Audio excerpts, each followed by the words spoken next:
The origin of species. As Darwin wrote, this was the answer to the greatest mystery of all mysteries.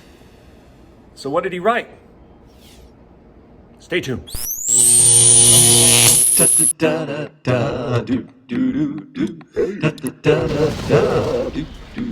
All right. Hey now. Mr. Kovacs class.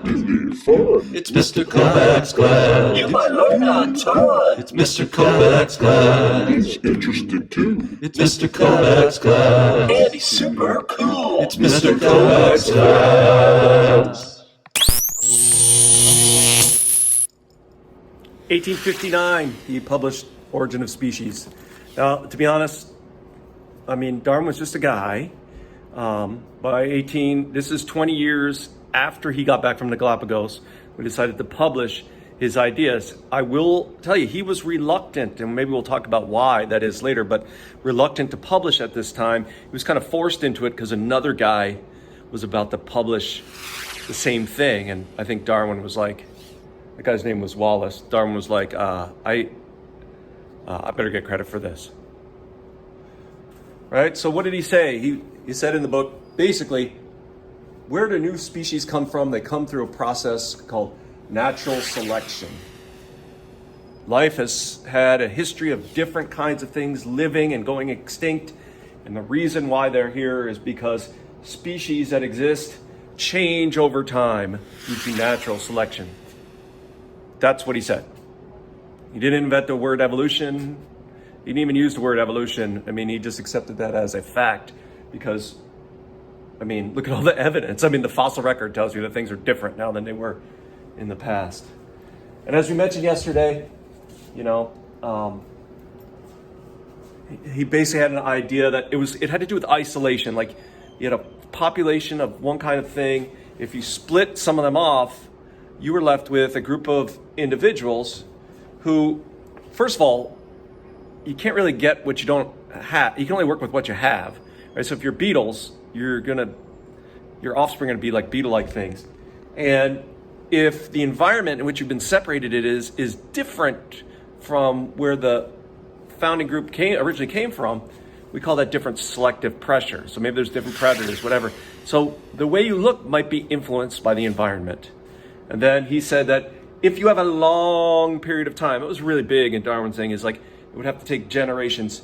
You could wind up with two groups of organisms, although they are similar, are actually different species, different versions of the same thing. And that's how he explained, how he went from Ecuadorian iguanas to marine and land iguanas in the Galapagos, for example.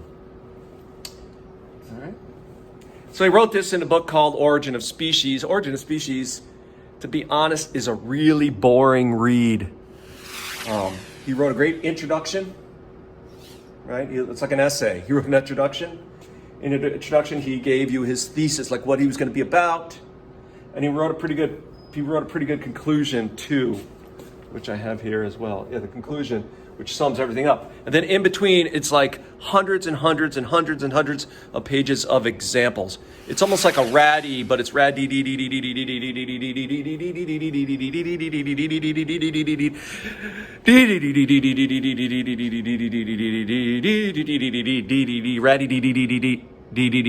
finally you get to the end. And so I'm just going to summarize the book for you real quickly, but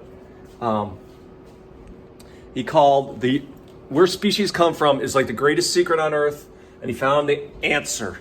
It took him a long time, 20 years of studying and traveling, and it's not what people think. It's this process called natural selection. That was his intro. And his conclusion, after all of his pieces of evidence, he wrote, judging from the past, he basically wrote, species have always changed and will continue to change into the future. And it's because of the struggles of life that shape the environment and the struggles it takes to be alive are what shape organisms. And the possibilities, we can't predict. It's not over. It's not finished. and the earth keeps getting reshaped. That's what he said. Okay. Some of his examples. So some things we already looked at, like, we call this vestigial structures, like the fact that whales have hip bones. There's no reason for them to have hip bones unless they had an ancestor who needed legs. And that ancestor wound up in places where legs weren't as useful. In fact, might have been selected against. Embryos. We've looked at embryos, right? Like, this shows that you have similar patterns of development, which means that you share a common ancestor, right? I mean, all animals go through the same exact stages of development, which suggests that all animals are related to common ancestors, right? What Darwin didn't know, of course, was we have DNA and genetic evidence. He didn't know what DNA or genes were, but we have lots of genetic evidence that can link species with lots of similarities. And so you can imagine the other piece of evidence besides, like fossil, like this katydid. Why does it look like a leaf?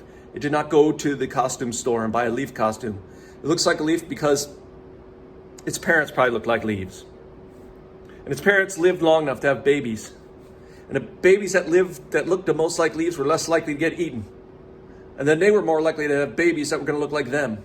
And so on and so forth and so forth. You know what I mean? Like, if he looked a little bit off, or if this mantis, where are you, mantis, was a little bit wrong color, that would affect his ability to survive. Darwin called this survival of the fittest. If you fit, you would survive. It really didn't have anything to do with how many push-ups you could do, right? Like, this moth right here fits really well because it's so well camouflaged. This katydid fits very well because it looks like a leaf. So that was Darwin's survival of the fittest. But then how do you explain this? That guy doesn't blend in at all, right? Or this, right? Tigers, beautiful animals. Their natural habitat in Southeastern Asia, there's still some wild tigers out there, but tigers, their favorite food are peacocks. Now, if you look at a peacock, it doesn't make any sense to look like that if you live in a place with, right? They live in a place with tigers. Like, this seems like a bad idea. Okay? I mean, you could say, oh, well, all those eye-looking things might scare a tiger. It's not going to scare a tiger. And it's not like the tiger's going to miss this guy, right? And it's not like having a tail is going to make it easier for you to run away or fly away from a tiger. But the male peacocks look like this. It seems like a bad idea. The females, however, just kind of look dry and blend in. But the males. So that's kind of today's your part two. You're going to read a comic, not a book, but a comic called Survival of the Sneakiest, which will hopefully explain how does the peacock make any sense at all. And then you're going to ratty for me today the answer to this question. Around here, we don't have peacocks, but we have cardinals. And they are bright red and loud, right? Now, the males, the females and the young ones aren't bright red or loud, but the males are really bright red and loud.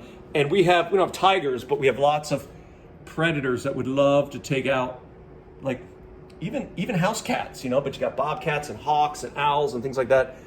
And so I want you to explain to me today, how would Darwin explain the existence of something that doesn't seem to fit? That's your task. Have a great day.